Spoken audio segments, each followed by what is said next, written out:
Hi, I'm Joni Patry, and welcome to my YouTube channel. Well, today I want to talk about something very interesting and extremely close to my heart. But to be honest with you, for many, many years, and still to today, I've been afraid to talk about it. And it is the assassination of President Kennedy.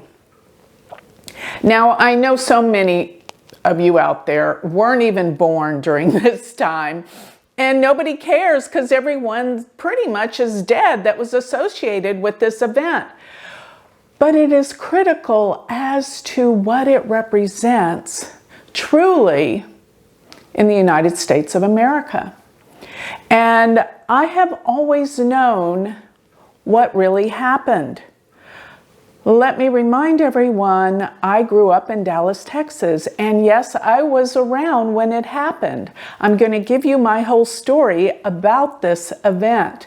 But before I do, I want to remind everyone to sign up for my free newsletter. Go to galacticcenter.org. Sign up for my free newsletter. You'll get all my predictions delivered to your email address every week. Also, I have a new magazine, Joni Patry's Astrology Insights. 100 pages of incredible information with metaphysical, spiritual, and astrology articles by some of the greatest authors. Check that out on my website as well. And last but not least, I have a school of astrology, the University of Vedic Astrology, and the new start date is going to begin January 25th. Check that out. And even, yes, I'll mention my beautiful spiritual jewelry with all the zodiac signs. Check all that out on my website or down below here on this YouTube. Now let's get going. And I want to tell my very, very personal story about the assassination of President Kennedy.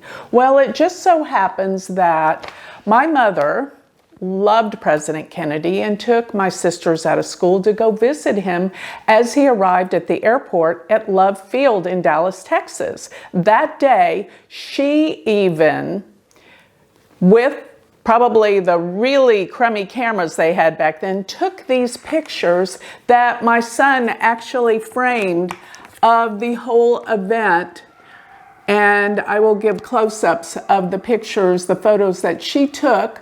But in the very middle is a letter that Jacqueline Kennedy sent to my mother afterwards, because I was so moved by the event that I actually had a Kool-Aid stand right after, and I sent the money that I made from the Kool-Aid stand to the Kennedy Foundation in Washington, D.C. Now, I know that probably Jackie didn't write this, but the White House did send us a letter to me as appreciation for my Kool-Aid stand.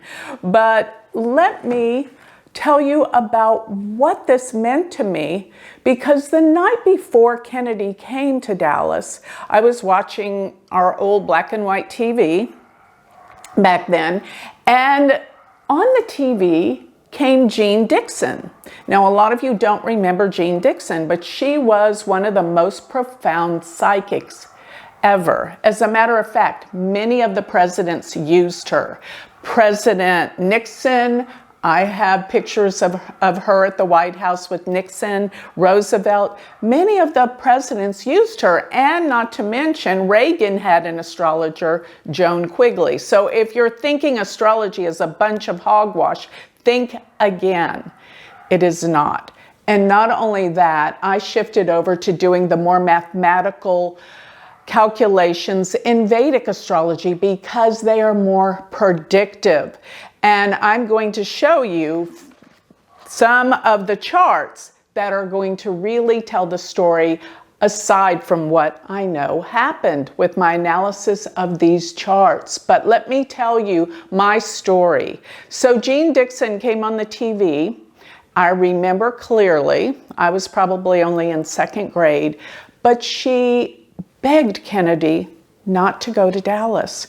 And she pretty much said on national TV, or he would be assassinated. Seriously, this happened. Some of the write-ups say it didn't. I saw it with my own two eyes. She begged him not to go. Okay, so moving on with that, I gotta say this, after this assassination, I was always fascinated with psychics and astrology and all of that my whole life. And I have to say that seeing this before it happened really piqued my interest into astrology at a very, very young age. And I have been doing astrology ever since I was a teenager. So this was really the turning point to get me into astrology. But let me give you a little background about this assassination. First of all, so many people died in relationship to this assassination that there is no way that there was one lone gunman. Lee Harvey Oswald was not the gunman that really did it all by himself. And let me give you some of the situations that happened. For those of you that don't know, it's all been pretty much recorded, televised. It was right after they had arrested Lee Harvey Oswald for assassinating President Kennedy that there in the courthouse with cameras, we have Jack Ruby come along and shoot him in front of everyone and kill Oswald. Okay, so consequently, why would he go kill this lone gunman if he was all by himself? Was it really about that he just didn't like the man? Well, then they took Jack Ruby, put him in jail, and it turns out that he was very sane, very normal, but then, get this, they have a psychologist or psychiatrist come visit Ruby while he's in prison, and he comes out and says that Jack Ruby is out of his mind. He's insane. You cannot talk to him. He's crazy. Well, let me tell you this. Turns out that particular psychologist worked for the CIA, number one, and number two, he used to do mind control with people way back when. So that's another clue. Going back to the day of the assassination, many of you may not know that the governor of Texas, John Connally, was in the same car as Kennedy, and he was shot as well. He survived, of course, but did you know that LBJ, Lyndon Bangs Johnson, the vice president, was supposed to sit in that car where John Connally, the governor, was sitting? He argued with him and made sure that he changed his position so that Connally was in the car and not him. Okay, I'm not finished with the background of LBJ and the CIA and all the people involved. It's just come to our attention recently that as though everyone that was in affiliation that knew something about this died.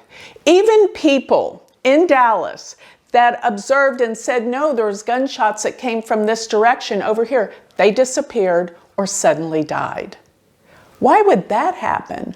Furthermore, as Kennedy's body was in the hospital, it is a law in Dallas that you always will get an autopsy before the body can leave the hospital. And guess what? Johnson demanded that no autopsy and to take his body back immediately, and that he was to be sworn in immediately as president. And Jackie, they asked Jackie after, what kind of trauma was the woman going through at the time? She was sitting next to her husband and his brains blown out all over her pink dress. And they demanded that, LBJ demanded he be sworn in, the body flown away, not have an autopsy, which was totally against the law in the hospital, but did it anyway, said, I don't care. And so Jackie, they said, don't you want to change your dress for the swearing in of LBJ? She said, no, I want them to see what they did to my husband. So she wore the bloody dress. Okay, it goes on. Jackie, in an interview afterwards, said clearly that she believed it was LBJ and the oil cabal in Texas that murdered her husband. But it was more than that. The government was involved, and so was the CIA and all the money in the oil business in Texas. It really, really is scary to think that a government could be that corrupt. And it's scary for me even to say it right now, because I know everyone disappeared in Texas right after all of this was coming down. But I believe most everyone's gone that really cares now. And did you know that Jack Ruby, right before he died, and Jack Ruby going to the hospital saying he was insane, he died soon after. Can't imagine why or how, but he did. And he said there, after he had killed Oswald, quote, if you knew the truth, you'd be amazed. Okay, so that's another thing. But understand this, that Jackie Kennedy Onassis married Aristotle Onassis, because he promised her that he could take her away from the United States and protect her by putting her on one of his private islands called Scorpius. Yeah, I love that name, Scorpius, being an astrologer. But he hid her away, but she had her 2 children, and she was afraid for their life, her 2 children as well. But she went to the island regardless to feel safe, because she knew what was going on behind the scenes. And she knew she couldn't say anything or she would die. Everyone died that revealed any of the information. So then they come out later and they have movies and stuff about his assassination, saying it was the mafia, saying it was Cuba that was behind it, the missile crisis and all this stuff. If it were simply the mafia or Cuba, they're the enemies of the United States anyway, so who cares? Yeah, they'd be proud to say that's who really did all this. But that's not the case. And that's why we never, ever have had the truth about the assassination. Because if we could even consider how corrupt a government would be, because, you know, I mean, the United States is the land of the free. This is the land of opportunity. This is the most democratic government in the world, right? Okay. Things are starting to open now in the world. I've been talking about this for so long. The truth is coming out. And still, with the truth being this ugly, it will never completely come out. They'll conveniently say that they don't have it or it's not going to come out because the truth is too ugly. And it really is sad. But things have to change, and they will. But here's another thing I want to talk about. I want to show you some charts to show you how the connection astrologically in everyone's chart, Jackie, President Kennedy, and of course, LBJ, Lyndon Bangs Johnson. I want to show these charts because it is absolutely, if you know anything about astrology, astounding. And even if you don't understand astrology, hang in there. These degree markings are extraordinarily off the charts rare. So rare, and they are exact to the minute. So this is predicted in the stars. So in my book that I wrote, you know, during the pandemic, I sat down and wrote 3 planetary books, and this one's about Pluto. And Pluto is about deep corruption, scandals. It deals with death. And here's what I want to do. I want to first put up the chart of, well, let me get over here. And look at President Kennedy. Let's put up his chart. Let's put up Kennedy's chart. And looking at his chart, you're going to see that the transiting planets on that day were pretty much exact for an event this extreme, such as Mars. Well, looking at his chart anyway, if you'll notice, he has Mars and Mercury in the 8th house of death and scandals. And if you will notice, Mercury rules his chart because his rising sign is Virgo, which is ruled by Mercury. I consider the planet that is ruled by the ascendant, or rules the ascendant, the chart ruler. It's the most important. It goes to the 8th house of death, and it sits with Mars, ruler of the 8th house of death, and that can mean a violent death through what? Weapons, accidents, extreme events. So his Mars and Mercury are in his 8th house, and on the day of the assassination, transiting Mars, which is the planet of violence, was at 27 degrees of Scorpio in a quincunx. Remember, I did a little video on quincunx and how they deal with accidents and death, that aspect. Mars was 27 degrees, exactly aspecting Mercury at 27 degrees. And if you'll count from where Mars was in Scorpio forward to where Mercury is, you will arrive 6 houses, and then counting back to where transiting Mars was in Scorpio on that day, you arrive at 8. So you get the quincunx of 6, 8, which is accidents and death. Okay, but one thing else, because this book I wrote on Pluto, Pluto is always going to be with big events that change historically the world. These are slow-moving aspects. Pluto takes about 244 years to go through all signs of the zodiac. So this is rare.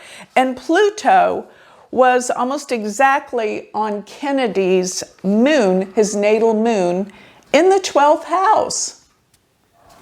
But when I pull up Jackie's chart, let's pull up Jackie's chart, because if you will notice, her natal Mars sits at 21 degrees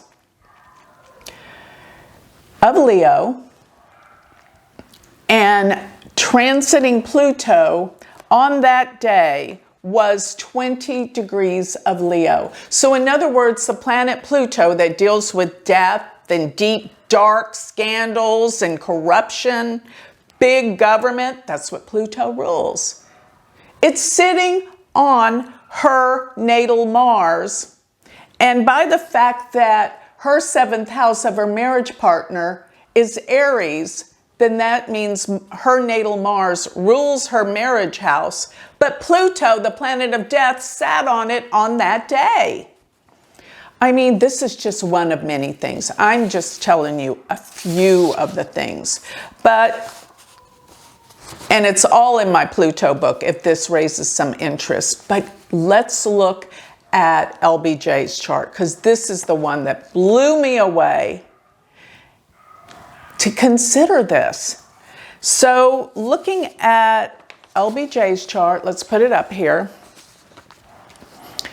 Transiting Uranus on the day of the assassination sat at 16 degrees of Leo. Look where LBJ's natal moon is. 16 degrees of Leo. Furthermore, look at where Jupiter, transiting Jupiter, was on that day. It was 16 degrees of Pisces. So transiting Jupiter was sitting exactly on LBJ's Saturn. So looking at transiting Jupiter, 16 degrees, and his natal Saturn is 16 degrees in the 8th house. Unbelievable. And if you want to look at Jupiter 16 degrees, Uranus 16 degrees, they are in a quincunx aspect. Count from 16 Leo to the Saturn, 1, 2, 3, 4, 5, 6, 7, 8.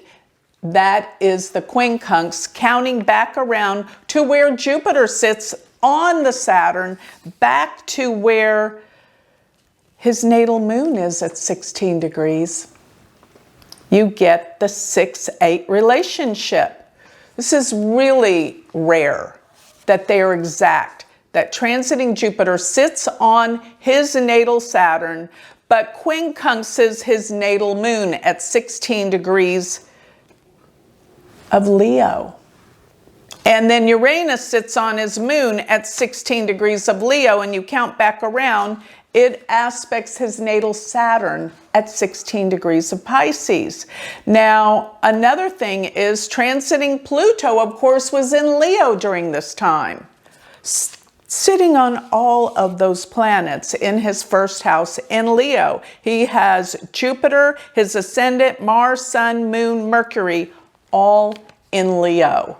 And Pluto was pretty much probably on his Mercury when he was making the plans for this big event where he could take over in control of power. So that's just a few things, but I think it's amazing. And one more thing I might add about President Kennedy's chart that was so life-changing for the world, monumental, was that if you go back to Kennedy's chart, his K2, natal K2, sits in his 10th house. K2 is losses, and it sits in his 10th house of purpose and career.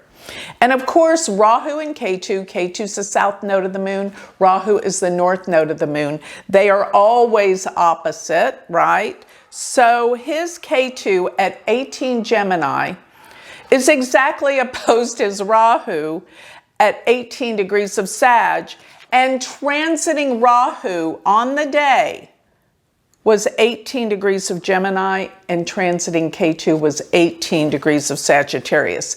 In case you want to sum it all up, Rahu was on his K2 and K2 was on his Rahu, exactly aspecting his 10th house of his work and career. And if you've heard me talk about all of these things, throughout the years, we noted that every time Rahu and K2 went into Gemini and Sag, where Rahu went into Gemini and K2 went into Sag, every 18 and a half years, we always had a catastrophic event occur. And I just traced it back just a few years because I anticipated a very life-changing event for the world in 2020. Go back, I predicted it, and at many conferences I stood up as the speaker and I said, listen, 2020 is going to be life-changing for the world. Something catastrophic is going to happen that will change the world forever. I likened it to September 11th, but I said it would be worse. And September 11th, it was a terrorist attack, and come to think of it, I think that this virus was pretty much a terrorist attack in a way. Yes, it was. So if you consider each and every time I went back looking at when the nodes every 18 and a half years were in Rahu and Gemini and K2 and Sag, we've had a catastrophic event. So going to 2020, we all know what happened. We all experienced that firsthand. Going back 18 and a half years from that was about 1982. That was the AIDS virus that hit the world. Going back 18 and a half years from that, that was 1963 and Kennedy's assassination. And 18 and a half years prior to that was the bombing of Hiroshima in 1945.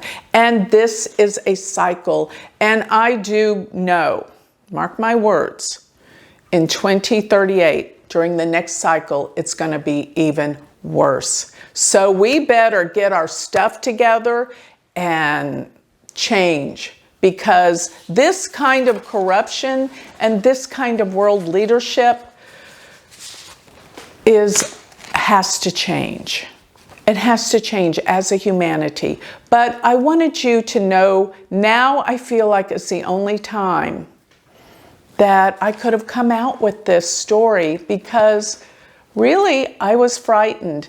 And many of the socialites that I know in Dallas, one time I said, you know, from the astrology, from everything that I experienced, I think I know who killed Kennedy. And I said, LBJ, the government, CIA, all of them were in cahoots with all of this, the oil people. And I have to share with you, they laughed at me. And they said, Joni, everyone in Dallas knows that. So I was kind of shocked. I thought I had this great discovery.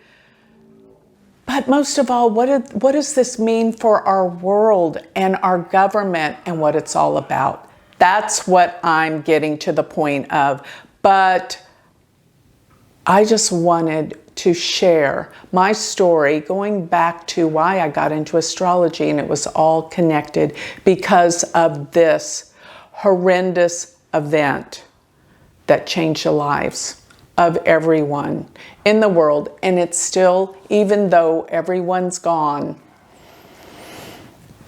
there's still the darkness of what this was all about. So with that, I'd like to close. I hope you've enjoyed this section and me sharing my life story with you, because it's very personal and it was very hard for me to do this. But here I am. I wanted to tell my story for once and for all. So if you would like more information on me, if you would like a reading, if you would like to look at my predictions for 2023. I have them recorded. All of that is on my website. Go to galacticcenter.org. And remember, I have a School of Astrology if you're interested in learning. Check it out, University of Vedic Astrology.com. Thank you.